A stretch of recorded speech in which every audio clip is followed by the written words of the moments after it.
Today on Alex and Autos, we're out here taking a look at the all-new 2015 Nissan Murano. The Murano is an interesting crossover vehicle because it's a large 5-passenger crossover. This does not have a third row like you'll find in the Nissan Pathfinder. The Murano really is the flagship of Nissan's crossover lineup, and that's why this is about the same price as the 3-row Pathfinder. Being a large 2-row crossover, this is designed to compete with the likes of the Ford Edge, the Jeep Grand Cherokee, the Toyota Venza, and the Hyundai Santa Fe Sport. But I suppose you could also call this competition for the Subaru Outback, perhaps even a Volvo XC70. Now's the time for 2 quick reminders. Alex on Autos is filmed in 4K, so you can click that quality button at the bottom of this video, switch on over to 4K if you have a monitor that can display that. We also have a table of contents over here on this side of the video that will allow you to fast forward or rewind to different sections. Nissan certainly thought outside the box in this generation of the Murano, and the front end is very different than any other Nissan sold in America. Some people have disliked this design. It definitely is expressive. I'm not really sure if it's my cup of tea, but an awful lot of you on my Facebook page said you liked it. Because we're in the top-end Platinum trim, we have all LED headlamps going on right here. We have this LED strip that is an accent strip running through this module. We also have LED low beams that are projector lamps and LED high beams that are reflector lamps. Taking a closer look at what's going on up front, we have this sloping front end and the Nissan logo protrudes out of the front. It also contains the front view camera because we have the all-around view camera in this particular model. As this is the fully loaded model, we also have a radar sensor right down here in the corner. That's for the adaptive cruise control and collision warning system. At 192 inches long, this is the longest among its immediate competitors. We have a very tall hood right up front as well. This is kind of different in this segment. We have this tall hood and this very stylized side view. With all the lines going on and these large wheels, the Murano has the look of a concept car, even in the base form, because the base Murano has 18-inch alloy wheels standard. We have a lot of chrome going on right here, including this large chrome strip right at the bottom that swoops around to mirror this angle that's going on right here in the rear. We have a very small rear window. We don't have a third row, again, in the Murano. This is not a Pathfinder, so that's just a window to help with rearward visibility. In the back, we have a tailgate that does not slope as much as some, that helps square off this cargo area just a little bit more than you might expect. All these design curves really culminate at this rear end here and these rear tail lamps. I'm seeing a lot of different things in this rear end design. I'm seeing a little bit of Range Rover Evoque, a lot of Infiniti as well. These tail lamp modules really stick out of the body quite a great deal. I can actually put my hand completely around this rear tail lamp fixture and not touch the sheet metal that's on either side. The focus of all these lines culminates right here in the tail lamp module that sweeps from the body onto the tailgate. The tailgate also has this sort of spoiler or sort of hood going on right here. The windshield wiper does wipe right under that. The rear end is not quite as dramatic as the front. We have a relatively flat section right back here, making the cargo area more practical. We have these trapezoidal exhaust tips right down here, dual in every model of the Murano. Unlike most of the competition, there is only one engine in the Murano. It's this 3.5-liter V6 engine that you'll find in a wide variety of other Nissan products. In this trim, it produces 260 horsepower and 240 pound-feet of torque. That is a little bit down on the competition when you compare it to their 3.5 and 3.6-liter V6s. This engine is mated exclusively to a Nissan CVT or continuously variable transmission, sending power either to the front wheels or to all 4 wheels if you're willing to pony up $1,600 extra. Thanks to a low coefficient of drag, Nissan's CVT, and an efficient V6 engine, fuel economy comes in relatively high. It's a significant improvement over the last Murano at 21 miles per gallon city, 28 highway, and 24 combined. The most interesting thing about those fuel economy numbers, however, is that they remain constant whether you get front-wheel drive or all-wheel drive in your Nissan. When it comes to towing, the Murano comes in right around the average for most crossovers at about 3,500 pounds. If you want to tow more, you can tow 5,000 pounds in the Nissan Pathfinder. However, if you really want to tow in your mid-sized 2-row SUV, there's really only one option in this segment, and that would be that Jeep Grand Cherokee. It can tow over 7,000 pounds when properly equipped. Front seat comfort comes in at 10 out of 10 points whether you get the power driver's seat or not. These are very comfortable seats. They're designed in the same fashion as the seats that we recently saw in the Nissan Altima. Nissan calls them zero-gravity seats, which is really just a marketing term for comfy foam. One change I would like to see in the seat design would be a 4-way adjustable lumbar support instead of the 2-way adjustable lumbar support. We do have a tilt telescopic steering column. It is electric in this model, and it's also memory linked. Regardless of which trim level you get, the passenger seat does not have the same range of motion as the driver's seat, although I still find it very comfortable. Rear seat comfort comes in at 9 out of 10 points. This misses 10 out of 10 points because you will find more combined legroom in the Ford Edge than you'll find in this vehicle. However, these are the two top vehicles in this segment. The rear seats do recline. This is the most upright position, and then this is the most reclined position. In kind of an interesting twist, the rear seats can be folded either from the rear area or from this passenger area right in here. You can pull that little tab right there, and the rear seats do fold down like that. But raising the seats up can be done in two different ways. There's a power mechanism to raise the seat, and that button is back there in the cargo area and right over there by the driver by the steering wheel, or you can just do it manually as I just did. Because of the Murano's design, we have barely any floor hump right here in the center. That means that the center passenger has a decent amount of room. This is notably more room in the center seat than you'll find in something like a Jeep Grand Cherokee, which does have that drive shaft going to the rear. Even here in the center, I have about ½ an inch of headroom left, and we are in the model with the Panoramic Sunroof, and the center seat is a little bit higher up than the outboard bucket seats. If I move over to the right side of the vehicle, this front passenger seat was all the way back in its tracks for a 6'5" passenger. I still have about 3 or 4 inches of room there, and I still have about 1.5 inches of headroom over here as well. Rear passengers get a softly padded center armrest with 2 fixed cup holders, some additional storage right in there. We also have heated rear seats in our particular model, air vents right back here, and a USB port that is not charge only. This actually does interface with the infotainment system in this vehicle. That's different than you'll find in something again like that Jeep Grand Cherokee, whose USB ports in the rear are charge only. If you've been asking why would I buy a large 2-row crossover rather than a sort of mid-sized 2-row crossover like an Escape or a Nissan Rogue, the answer is back here in the cargo area because we have a much larger cargo compartment than you'll find in a 2-row Rogue. In fact, the Murano has the largest cargo compartment in its category by a very slim margin. The Edge is almost as big, but this is notably larger than the Grand Cherokee or the Toyota. As I said earlier, you can of course increase your cargo space by folding down these rear seats. They fold very easily from right back here in the cargo area, and you can push your cargo right onto them because the cargo area and those seats are level with one another. Now, if you want to raise those seats back up, we do again have that power button right back here in our particular trim, and it will raise that rear seat back right up for you. Perhaps something of a missed opportunity back here in the cargo area is you notice we do have a temporary spare tire. There's enough room back here to put a full-size spare tire if you so desire, because there's a great deal of room between the tire and the subwoofer and this cargo load panel right there. So you could put some additional items in that area.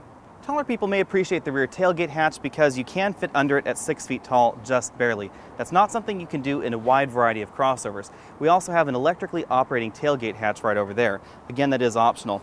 Overall, I'm going to give this 10 out of 10 points in my exclusive Trunk Comfort Index because we also have an assist handle right over here to help you close the trunk lid. Up front, we have height adjustable seat belts for both the driver and the front passenger. We also have 2-way adjustable headrests.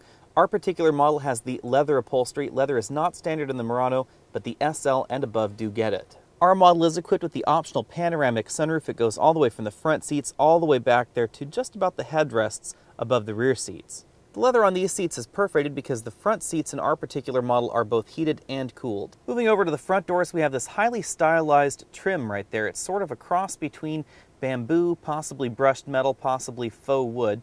We zoom all the way out to the door, you'll notice we have a large portion of soft touch plastics as well as stitched plastics going on right there for the armrest.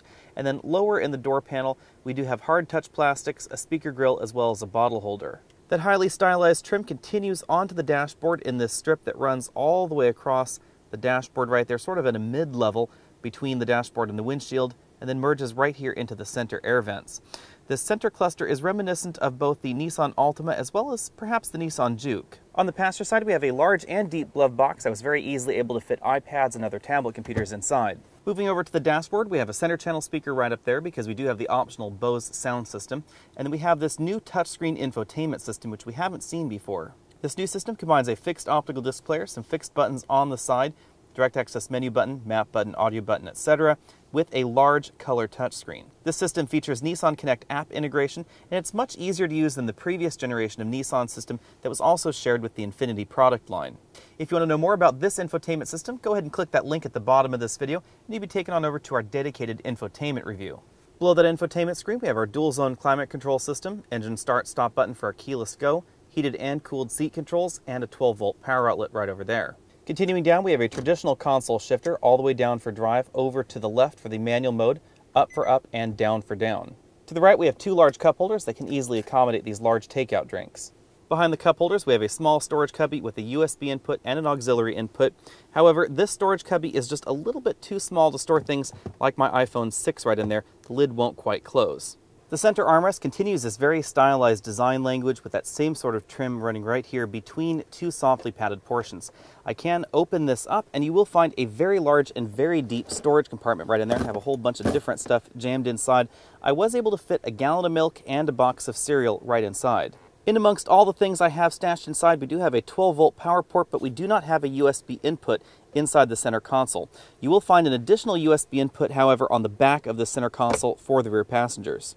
Over on the driver's side, we have an attractive 4-dial instrument cluster with a large LCD in between everything. The display is controlled via these controls on the steering wheel right here. We have up, down, click down to OK, and then we have this page change button side to side. These other buttons are not related to that screen. So as you can see, we use this to change around options right like that, and then we use this button right down here to change between the screens. As you can see, this display is very crisp, very easy to read. This is the home screen, which gives you navigation information, a digital speedometer, as well as your infotainment information right there. You can also move to a dedicated screen just on your infotainment, navigation, vehicle information like your driving computer, etc., a fuel economy dedicated screen. We have our safety systems or driving aids. We also have a readout for our tire pressure. The warning review would tell you if there are any errors in the vehicle that you should be aware of. We also have a settings screen where you can change certain vehicle settings like your driver assistance settings. You can customize the display, you can choose your maintenance reminders, and then adjust your tire pressure monitoring system settings. The Murano uses a 4-spoke steering wheel. We have small sport grips right up here, and our particular wheel is heated. Chrome strips right on the side. These are the buttons I showed you earlier. We have a dedicated voice command button, phone button right there, source button, volume up, down over here. On the right side of the steering wheel, you'll find the buttons for the cruise control system. Because we have the radar adaptive cruise control, we have this following distance button. This is a close-up of the ambient lighting that we find on both front doors. It's right there by the window switches and the door release. Obviously, the CVT defines the way the Murano drives out on the road. While CVTs are becoming much more common in the mid-size sedan and compact sedan categories, they're not as common in this mid-size or large SUV category, especially with the V6 engine. The CVT in the Murano does the same thing for this vehicle that a CVT in something like a Honda Civic does for it. It helps improve acceleration even though we have a little bit less power in this engine than in the competition, and it also helps improve fuel economy. Acceleration came in at 7 seconds 0 to 60, which is a very good number for a vehicle like this when you consider that we have over 4,000 pounds of curb weight and we have an engine that only produces about 240 pound-feet of torque and 260 horsepower. The Grand Cherokee uses a ZF 8-speed automatic. It's basically the same transmission that a wide variety of luxury vehicles use. It's an absolutely excellent transmission. But the Grand Cherokee is fairly heavy, and that's why the Grand Cherokee is just about as fast as the Murano, even though we have more power under the hood. If you're after the maximum in acceleration, you're going to want to look at the Ford Edge with the twin-turbo V6 or the Grand Cherokee with the V8. The Grand Cherokee is quite a different vehicle, and it's really noticeable when it comes to handling. The Murano is relatively soft. It doesn't handle quite as well as the Ford Edge, but it still handles better than most versions of the Grand Cherokee, because the Grand Cherokee is a great deal higher off the ground, and it really has an awful lot more body roll, especially in these winding mountain roads that we're on. Hyundai Santa Fe comes somewhere between this and the Grand Cherokee, and the Ford Edge, especially in the sport version, is at the top of the segment. Obviously, I am excluding the Jeep Grand Cherokee SRT because that is a very, very different vehicle. It's in a category all to itself. It does handle much better than any of the other entries in this segment. Because this is the only entry in this segment with a CVT, it's important to know how the CVT behaves. This transmission is programmed to try and lower the engine RPMs as much as possible in every driving situation to give you the maximum in fuel economy. So cruising along like we are right here at 30 miles an hour, the engine is barely spinning at 1,000 RPM. As I accelerate up this slight incline, the engine is just hanging out at 2,000 RPM. It's varying the ratio as we accelerate up to about 50 miles an hour or so. Once we hit about 45 miles an hour, the engine has now dropped down to right around 1,000 RPM, but we're still accelerating slowly. Now that the road is leveled out and we're going 50 miles an hour, the engine is spinning right at 1,000 RPM. This is at the transmission's highest ratio, and it's giving us the best fuel economy on the road that we're on right here. Now, if we were driving on the freeway to my left at 65 or 70 miles an hour, the engine would be spinning around 1,500 RPM.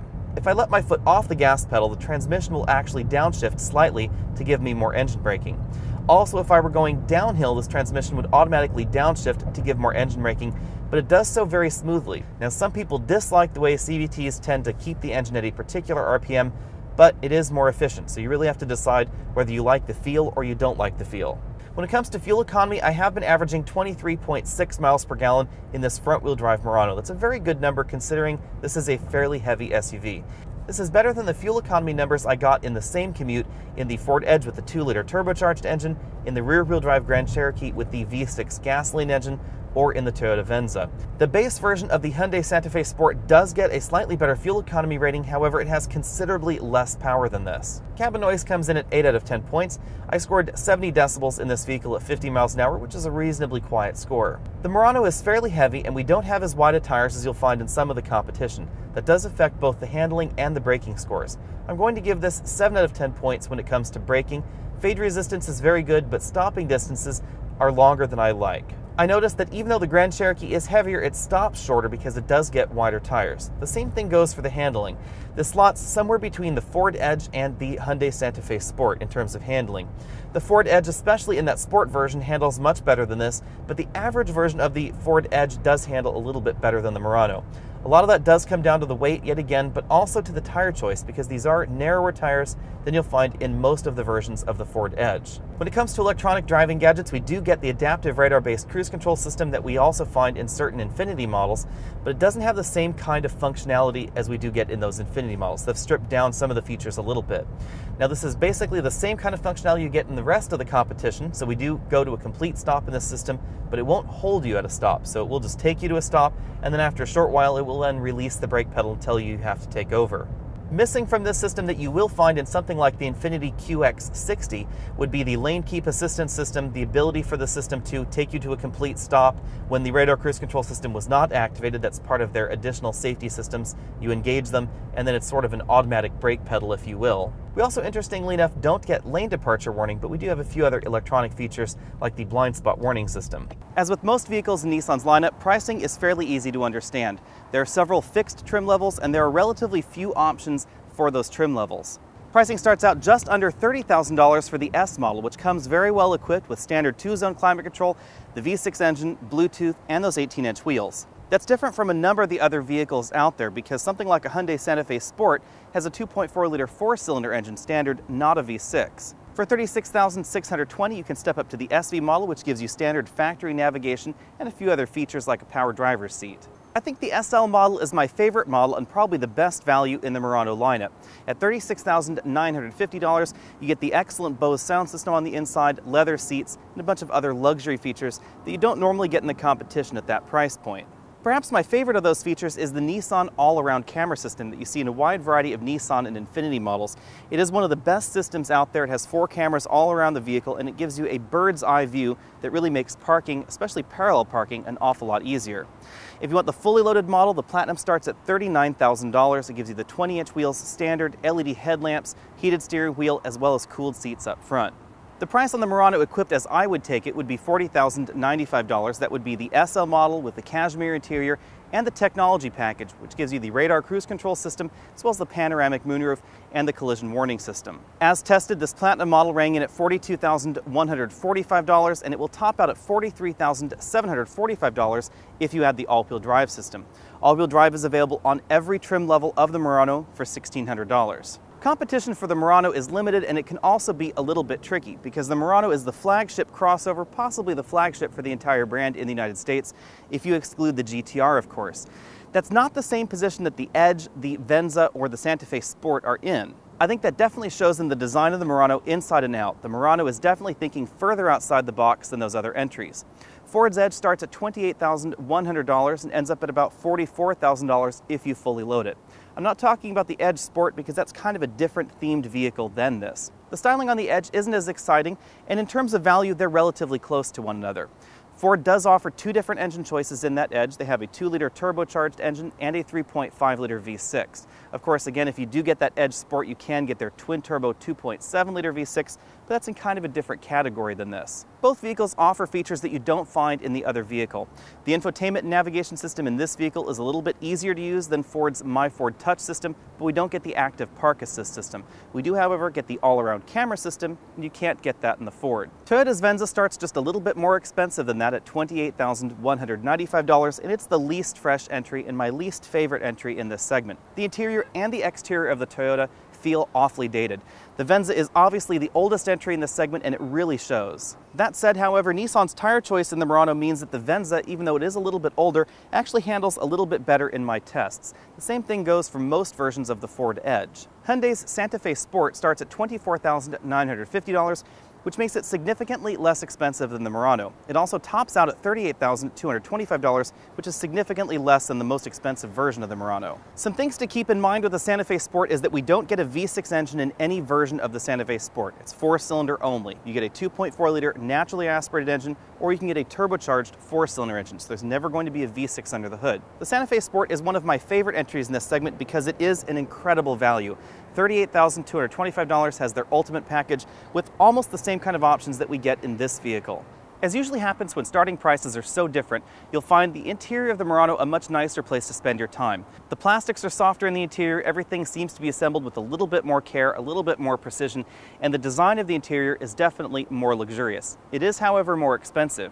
Speaking of more expensive, that takes me right along to the Jeep Grand Cherokee. Starting just under $30,000 and going well over $60,000, the Grand Cherokee is considerably more expensive than the Murano, but it's a very different kind of vehicle. The Grand Cherokee is a rear-wheel drive based rugged off-road vehicle. We have an available air suspension in that vehicle, we have locking differentials, etc. That's not the kind of vehicle that the Murano is. This is a very on-road focused SUV. To similarly configure your Jeep to this Nissan, you will spend about $4,000 more on the Grand Cherokee side.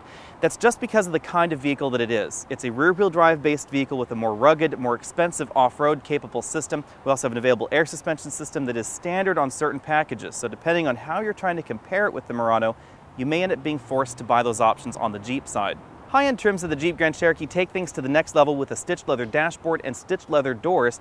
However, the interior in the Grand Cherokee can come across as a little bit disjointed because we get those high-quality dashboard and door parts, but the center console can feel a little bit lower rent than those dashboards and the door parts. That's not happening in the Murano. The interior in terms of quality, that's both parts quality, fit and finish, etc., is very even across the board. Some of those parts are a notch below that Grand Cherokee. We don't get stitched leather dashboards or stitched leather doors, but everything is more harmonious than that Jeep. I've already said that the Venza is my least favorite entry in this segment. It's not aging terribly well. I would rank this Nissan Murano level with the Ford Edge. They both appeal to kind of different kinds of people. The Edge has that self-parking system. This has an all-around camera system. The Edge is not as edgy, interestingly enough, as the Murano. It has a much simpler design language. Some say plainer, some say more elegant. The Santa Fe Sport is the value option in this segment, but this has the best interior and the most comfortable interior in this segment. So if you're after the maximum interior comfort, especially driver or rear passenger comfort, this is definitely the vehicle for you. I think on my list, I would place the Grand Cherokee just one notch above the Murano, but that's just based on my needs. Admittedly, the interior in the Grand Cherokee is not as comfortable, but its all-wheel drive system is more capable, and that's a little bit more important to me personally. Either way, it's hard to go wrong with a Murano, especially if you really like the styling inside and out. One thing I encourage you to do if you're taking a look at the Murano is take a look at the lightest interior. That would be the cashmere interior.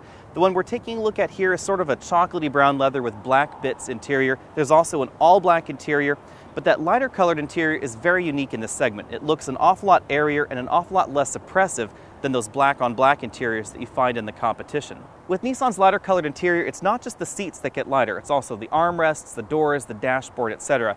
That makes the whole car feel more airy than something like a Ford Edge, where only the seats become that lighter color.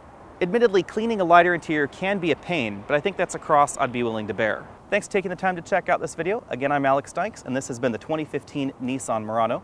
Go ahead and click that link at the bottom of your screen so you can be updated on all of my latest videos. I also encourage you to comment on this video. Tell me what you think about the exterior and the interior look on the Murano.